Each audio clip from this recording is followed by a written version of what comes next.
हम आपके साथ यह जो तीनों प्राणायाम अथवा व्यायाम साझा कर रहे हैं, यह आपके शरीर के अंदर आपकी इम्यूनिटी पावर, रोग प्रतिरोधक क्षमता को तो बढ़ाएगा ही बढ़ाएगा, एंटीबॉडी को तैयार तो करेगा ही करेगा। साथ में ही आप यह ध्यान दीजिएगा, जो अवसाद से भारत सपूत यूट्यूब चैनल पर आए हुए समस्त जिज्ञासु महानुभावों को पुनः साधुवाद करते हुए आज की प्रस्तुति को आगे बढ़ाते हैं और आज की प्रस्तुति में आपके साथ साझा करते हैं। चूँकि यह समय सर्दियों वाला है, सर्दियों के मौसम में एक बीमारी से ज़्यादातर लोगों को ग्रसित आप देखेंगे, वो हर घर में 1, 2, 4 की संख्या में ऐसे सदस्य मिल जाएंगे जिन्हें सर्दी, खांसी, जुकाम, नज़ला, छींक का आना, नाक का बहना ये समस्या घेर लेती है। यहाँ तक कि उनकी इम्यूनिटी भी कमज़ोर पड़ जाती है। जिनको अस्थमा आदि की समस्या है उनकी अस्थमा बढ़ जाती है। हमारे सर्दियों में हमारे शरीर के सेल डेड होने लगते हैं, चेहरे पे झुर्रियाँ आदि पड़ जाती हैं और तनावग्रस्त जो लोग रहते हैं, जिन्हें डिप्रेशन आदि की समस्या है, उनकी डिप्रेशन अथवा तनाव की स्थिति सर्दियों में और ज़्यादा तीव्र हो जाती है। तो चलिए आज इस प्रस्तुति में हम आपके साथ ऐसे 3 प्राणायाम और व्यायाम को साझा करेंगे जिन्हें करने मात्र से आपके शरीर की एक रक्षा कवच तैयार हो जाएगी। तो चलिए इन 3 प्राणायाम और व्यायाम को आपके साथ साझा करते हैं जिन्हें करने से हमारे शरीर का सुरक्षा कवच अथवा ढाल तैयार हो जाता है, जिससे बीमारी हमारे शरीर पर अतिक्रमण नहीं कर पाती और हमारा शरीर आरोग्यता को प्राप्त अथवा धारण किए रहता है। तो चलिए सर्वप्रथम बात करते हैं उन 3 प्राणायाम की, इसके बाद बात करेंगे उन 3 व्यायाम को।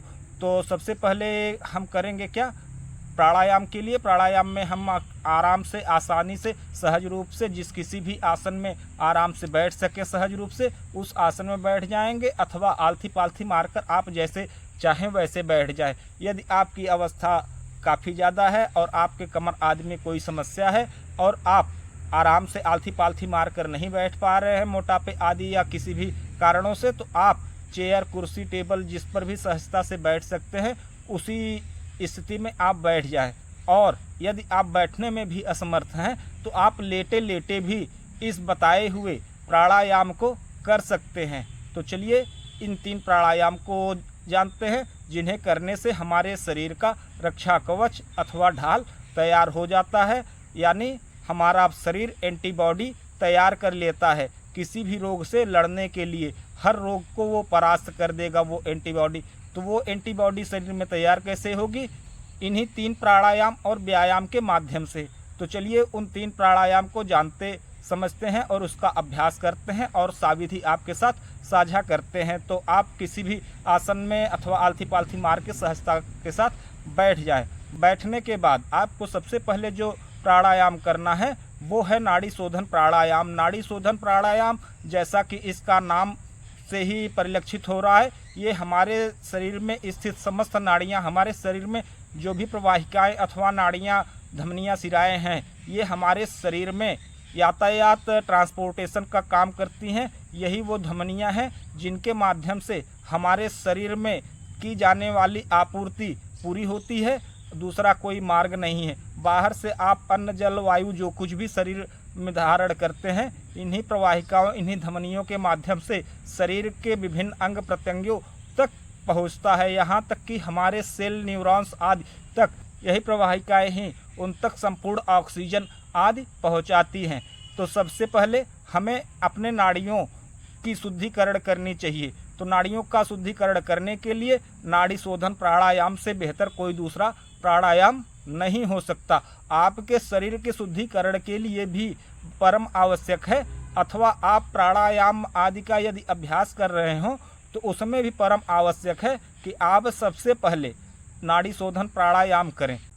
तो चलिए जानते हैं नाड़ी शोधन प्राणायाम की विधि क्या है, कैसे नाड़ी शोधन प्राणायाम को करेंगे प्रॉपर तरीके से। नाड़ी शोधन प्राणायाम करने के लिए जैसे आप अनुलोम विलोम प्राणायाम करते हैं, तो अनुलोम विलोम प्राणायाम करते हुए स्थिति में आप सांस को रोकते नहीं, अभिप्राय की कुंभक नहीं करते।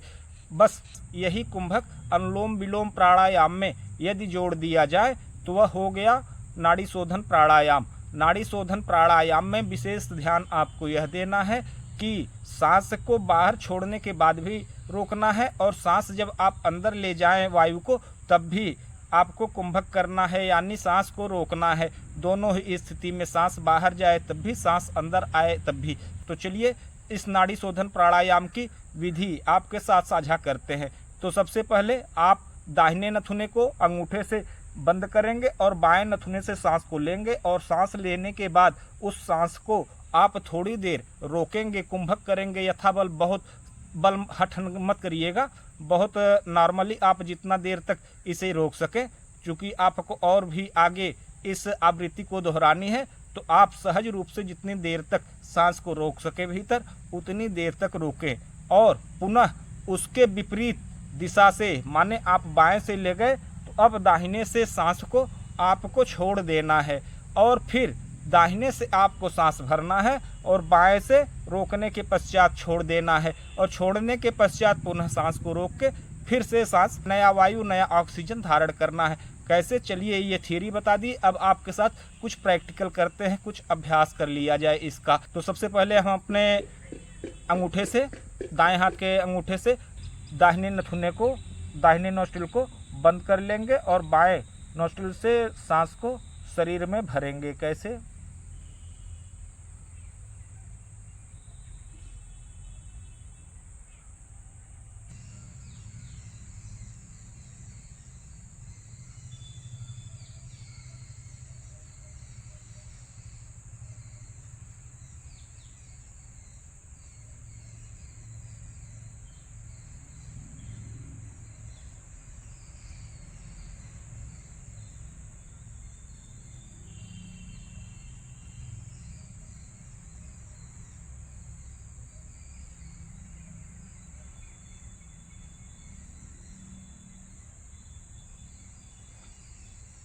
तो देखा आपने।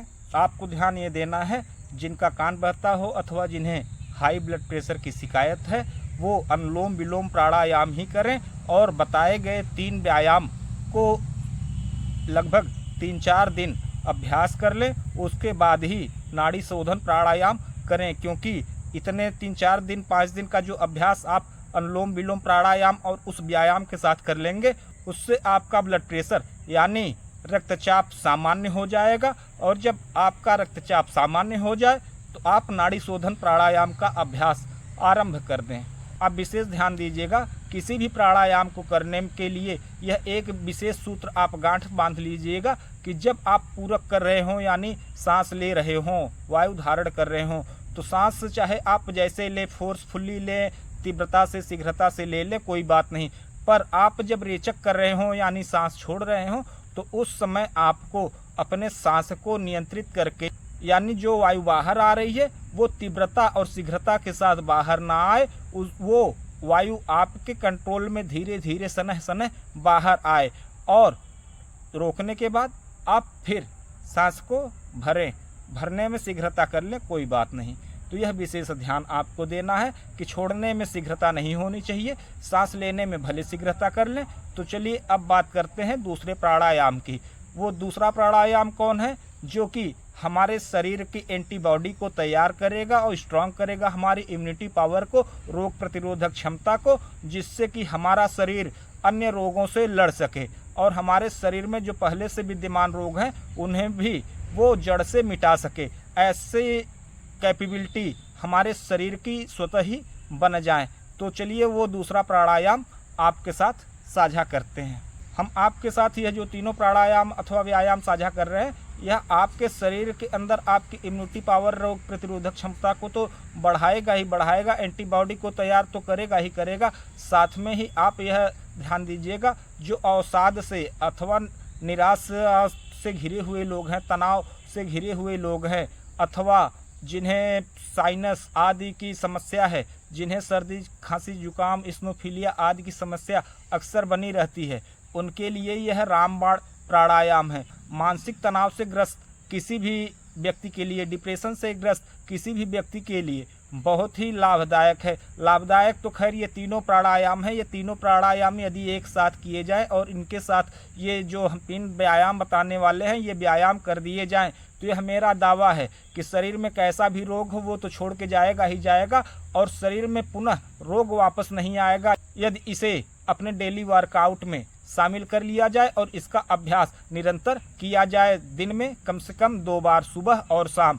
तो आप गारंटी मान के चलिए आपकी उम्र चाहे जो भी हो, आप में स्फूर्ति बनी रहेगी।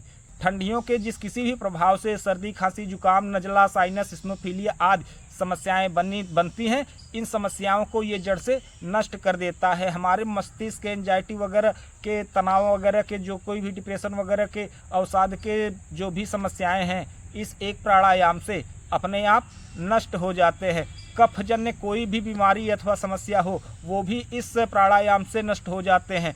यहाँ तक कि आपके उदर में कृमि माने जो केचुआ पड़ जाता है, पेट में कीड़ा पड़ जाता है, स्कैरिस जिसे आप कहते हैं, वो केचुआ भी स्वतः ही नष्ट हो जाता है। आपके मस्तिष्क में यदि किसी बुरे रसायनों का मात्रा ज़्यादा हो गया है, जिससे आप में निराशा अथवा अवसाद घर कर लिया है, तो आपको यह तीनों प्राणायाम अवश्य करना चाहिए। और इन तीनों प्राणायाम के साथ 3 व्यायाम भी निश्चित रूप से अपने डेली रूटीन, डेली वर्कआउट में शामिल कर लेना चाहिए। आपको बड़े जल्दी 2-3 दिन के अंदर ही, हम तो कहेंगे कि आपको पहले ही दिन से अनुभव आरंभ हो जाएगा। मात्र 20 मिनट का यह वर्कआउट, यह अभ्यास अपने जीवन में यदि आप शामिल कर लेते हैं। तो चलिए अब बात करते हैं उस दूसरे प्राणायाम की जिसका हमने इतना गुणगान कर दिया। तो उस दूसरे प्राणायाम को कहते हैं सूर्य भेदन कुंभक प्राणायाम। कुछ लोग इसे ही सूर्य भेदी प्राणायाम कहते हैं। तो सूर्य भेदी प्राणायाम की विधि क्या है, चलिए अब उसे जानते हैं। सूर्य भेदी प्राणायाम के लिए आपको करना क्या है, अपने बाएं नथुने को बंद करके दाहिने नथुने से सांस को ग्रहण करना है और यथाबल कुंभक करके थोड़ी देर उस सांस को रोक के बाएं तरफ बंद हुए नोस्ट्रिल से ही बाहर निकाल देना है और पुनः आपको दाहिने नोस्ट्रिल से सांस लेना है। इसमें एक चीज़ ध्यान दीजिएगा, यह अनुलोम विलोम सलीके बिल्कुल आप मत समझिएगा, आपको स्पष्ट यह ध्यान में बना रहे, इसलिए हम आपको बताते चलें कि आपको इस प्राणायाम में सांस सदैव दाहिने नोस्ट्रिल से, दाहिने नथुने से लेना है और बाएं नथुने से छोड़ देना है। दाएं से लेना है, बाएं से छोड़ देना है। लेकिन यही लेने और छोड़ने के बीच में आपको सांस को यथाबल, यथाशक्ति, सहजतापूर्वक जितना देर तक आप कुंभक कर सकें यानी रोक सकें, उतने देर तक सांस को रोकना है। यह आपका दाहिना नथुना यह तेज रूप है, अभिप्राय अग्नि रूप है। सर्दियों से हमारी रक्षा तेज ही कर सकता है, अग्नि ही कर सकता है। इसलिए आपका यह दाहिना नोस्ट्रिल जो है यह तेज रूप है, अग्नि रूप है। इससे लिया गया श्वसन, इससे किया गया श्वसन प्रश्वसन अथवा इससे धारण किया गया ऑक्सीजन अथवा वायु वह अग्नि रूप, तेज रूप होता है और शरीर की ऊष्मा को बढ़ा के रख देता है। और उसी ऊष्मा से हमारे शरीर में जो कुछ भी जीवाणु, विषाणु आदि हैं, वो चाहे जिन किन्हीं भी कारणों से हो, शरीर के किसी भी भाग में हो, चाहे मस्तिष्क में हो, चाहे आपके उदर में हो, ये स्वतः ही नष्ट हो जाते हैं। आपको विशेष बात यह बताते चलें कि इस प्राणायाम का अभ्यास सर्दियों के महीने में विशेष हितकारी और लाभदायी है। तो चलिए अब बात करते हैं तीसरे प्राणायाम की। तीसरे प्राणायाम को उद्गीत प्राणायाम कहते हैं। उद्गीत प्राणायाम जैसा कि आप लोग जानते ही होंगे, यदि उद्गीत प्राणायाम को सलीके तरीके से कर दिया जाए तो यह आपके संपूर्ण बॉडी के साथ साथ आपके सोल और डीएनए की भी हीलिंग करने में सक्षम है। मेडिटेशन में भी यह बहुत कारगर अभ्यास है। बहुत सारे लोग भ्रामरी और ध्यान में उतरने के लिए प्रथम तो इसका अभ्यास करते हैं। यह एकमात्र ऐसा प्राणायाम है जो कि हमारे माइंड स्टेट को त्वरित ही चेंज कर देता है। तो इसका अभ्यास कैसे करते हैं, चलिए उसे साझा करते हैं। उसके लिए आपको अपने हाथ के दोनों अंगूठे को अपने कान में रख के अपने हाथों को, जिस खड़मुखी मुद्रा में हम अभ्यास कर रहे हैं, इस तरीके से आप खड़मुखी मुद्रा बनाइएगा और ओम का गुंजन अथवा नाद करिएगा। कैसे, चलिए उसका अभ्यास करते हैं।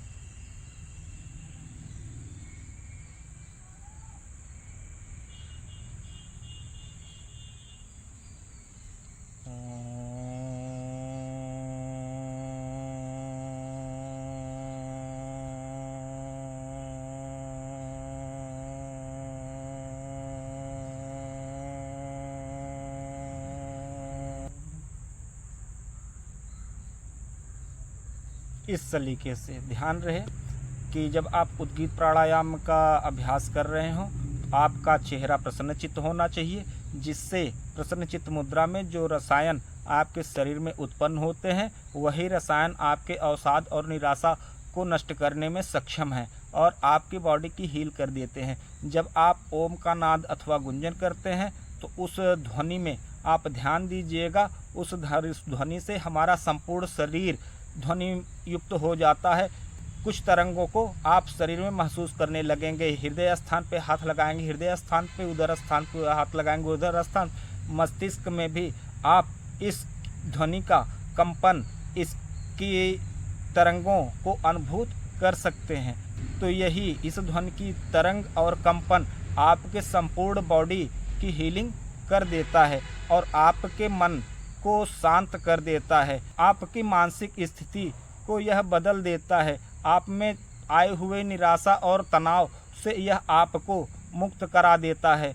आप नित्य इसका अभ्यास यदि 5 से 7 मिनट अथवा 10 मिनट तक करें तो बहुत ही लाभ होगा। और आपको विशेष एक बात बताते चलें कि जब आप रात्रि में खाना पीना खा के बिस्तर पे जाएं तो उस समय आप वज्रासन में बैठ के इस उद्गीत का अथवा ध्यान में थोड़ा 10-5 मिनट ध्यान में बैठने का अभ्यास करें। ध्यान क्या है, कैसे किया जाता है, इस पर हमने वीडियो बना दिया है जो कि आपको हमारे डिस्क्रिप्शन बॉक्स में लिंक मिल जाएगा। आप चाहें तो वहां जाकर उसे देख सकते हैं। चलिए ध्यान के विषय में इस प्रस्तुति में हम आपको थोड़ा सा कुछ बता देते हैं। ध्यान के लिए आपको कुछ अलग से करना नहीं है, बस आप अपनी आँखों को बंद करके जो कुछ भी आपके मानस पटल पे जो कुछ भी दिख रहा है बस उन्हें आप लंबी गहरी सांसों के साथ देखने का प्रयास करें और सांसों पर थोड़ा सा ध्यान देते हुए इन दृश्यों को देखते रहें। आपको आंखें नहीं खोलनी है। 10 मिनट 5 मिनट जाते जाते आपका शरीर खुद ही ऐसा महसूस होने लगेगा कि अब आपको संपूर्ण रूप से आराम की आवश्यकता है। आप निद्रा की अवस्था में चले जा रहे हैं। आप स्वतः उस समय लेट जाइए, बड़ी गहरी नींद आएगी और बहुत कम समय में आपकी नींद पूरी हो जाएगी और आपका शरीर सुबह तरोताज़ा और ऊर्जा से भरा रहेगा। तो चलिए अब उन 3 व्यायाम के विषय पर चर्चा करते हैं जिन्हें इन प्राणायामों को करने से पूर्व जिसका अभ्यास कर लेना उचित है। उसके बाद प्राणायाम में बैठना चाहिए और विशेष ध्यान रहे कि जो व्यायाम हम बता रहे हैं अथवा जो प्राणायाम आप किए, यदि इस दौरान आपके शरीर में कहीं से भी कोई पसीना उत्पन्न होता है तो उस पसीने को कपड़े से पोंछेंगे नहीं, उसे शरीर में ही मर्दन कर देंगे, यानी कि उसका मालिश कर देंगे। यही आपके शरीर की ऊर्जा है, इसे नष्ट होने से बचाएं। जब शरीर में आप मर्दन और मालिश कर देंगे उस पसीने का तो आपको यह एक रक्षा कवच के रूप में आपका घेरा मंडल कर देगा और यही पसीना जब आपके शरीर में सूख जाएगा तो यही आपके शरीर में जो रक्तचाप है उसे नियंत्रित कर देगा। वो हाई होगा तो भी सामान्य हो जाएगा, लो होगा तो भी सामान्य हो जाएगा। तो आपको बस यही विशेष ध्यान देना है कि व्यायाम और प्राणायाम के बाद जो भी पसीना शरीर में उत्पन्न होता है उसे शरीर में ही मर्दन अथवा मालिश कर देना चाहिए। इससे आपके शरीर में बीपी शुगर की समस्या कभी नहीं आती। यह भी एक सुरक्षा कवच बना देता है आपके शरीर का। पसीना आदि सूख जाने के बाद 10-20 मिनट आधे घंटे के बाद आप जाकर स्नान कर लें, कोई बात नहीं।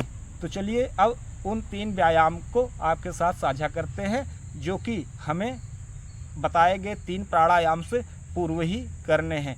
यह जो व्यायाम हम आपको बताने जा रहे हैं पिछले वीडियो में इसी व्यायाम का विस्तार से हमने चर्चा किया और इसके लाभ और उपयोगिता को आपके साथ साझा किया। यदि विस्तार से इसके बारे में जानना हो जो कि नए दर्शक हैं उनके लिए हम डिस्क्रिप्शन बॉक्स में लिंक दे देंगे, वहां जाकर वो उसे देख लेंगे। तो इस वीडियो में चूँकि वीडियो बहुत लंबा न हो इसलिए इन तीनों व्यायाम का एक संक्षिप्त रूप से अभ्यास कर लेते हैं। इन तीनों व्यायाम को बताने से पूर्व हम आपको विदित कराते चलें कि आप बिल्कुल आश्चर्य न करिएगा कि हमने आपको 3 प्राणायाम जो भी बताएं उनमें अनुलोम विलोम, भस्त्रिका और कपालभाति आपको प्रीफर नहीं किया, यानी आपको नहीं सुझाया कि आप इसे करिए, क्योंकि हम अब जो 3 व्यायाम बताने वाले हैं यही 3 व्यायाम करने मात्र से ही आपका अनुलोम विलोम, कपालभाति और भस्त्रिका ये तीनों प्राणायाम स्वतः ही हो जाता है। कैसे हो जाता है, इसका मैकेनिज्म क्या है, कैसे इन 3 व्यायाम को करने से हमारा अनुलोम विलोम, कपालभाति और भस्त्रिका प्राणायाम हो जाता है, इसका विस्तार से हमने पिछली वीडियो में चर्चा किया है, जिसका लिंक हम डिस्क्रिप्शन बॉक्स में दे ही देंगे। वह हमने कहा ही है, आप उसे वहां जाकर देख लेंगे। चूँकि वीडियो बहुत लंबा हो जाएगा, नहीं तो सविस्तार इसमें भी हम चर्चा करते चलते। तो सबसे पहले बात करते हैं हस्त उत्तान क्रिया की। तो सबसे पहले आपको करना क्या है, हस्त उत्तान क्रिया करना है। हस्त उत्तान क्रिया माने हाथ को ऊपर उठा लेना, तान लेना, हाथ को तान लेना, यही है हस्त उत्तान क्रिया। हस्त उत्तान क्रिया को जब आप करेंगे तो आपका सांस भर जाएगा, अभिप्राय भस्त्रिका हो जाएगा। अब जब सांस छोड़ेंगे तो आपका यह कपालभाति हो जाएगा। तो यह सांस अपने आप आपका शरीर खींचेगा और अपने आप छोड़ेगा भी। कैसे, देखिएगा ऐसे।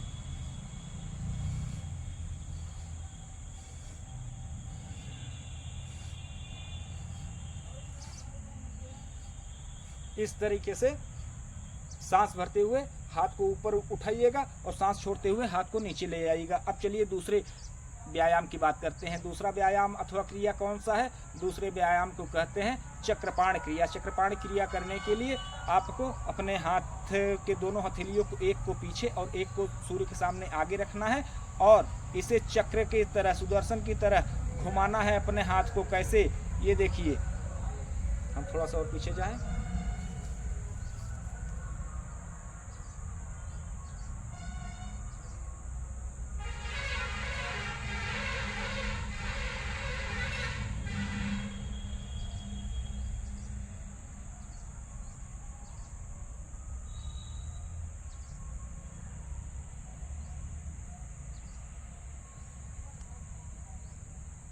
इसे आपको करना है। फिर तीसरा क्रिया आपको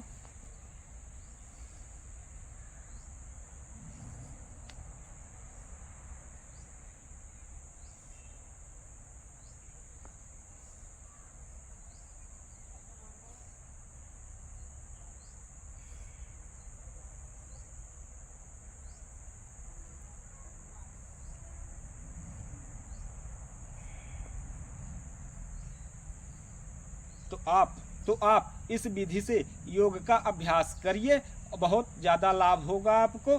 सबसे पहले आप इन 3 व्यायाम को करिए, उसके बाद आप बताए गए तीनों प्राणायाम को करिए। 3 प्राणायाम कौन कौन से प्राणायाम? नाड़ी शोधन प्राणायाम, सूर्यभेदी कुंभक प्राणायाम और अंत में आपको उद्गीत प्राणायाम। ये तीनों प्राणायाम के साथ साथ सोते समय आपको थोड़ा सा ध्यान का मुद्रा में 2, 4, 5, 10 मिनट जाना है और सो जाना है। और पुनः सुबह आपको यही तीनों व्यायाम अथवा आप कुछ और व्यायाम इसमें ऐड करना चाहें तो उसे भी आप ऐड कर लीजिएगा। लेकिन आप यदि बीपी आदि की शिकायत आप में है तो इसका अभ्यास धीरे धीरे करिएगा और कम संख्या में करिएगा। तो चलिए, आशा करते हैं आज की यह प्रस्तुति आप लोगों को अच्छी लगी होगी। मिलते हैं किसी अन्य प्रस्तुति में, तब तक के लिए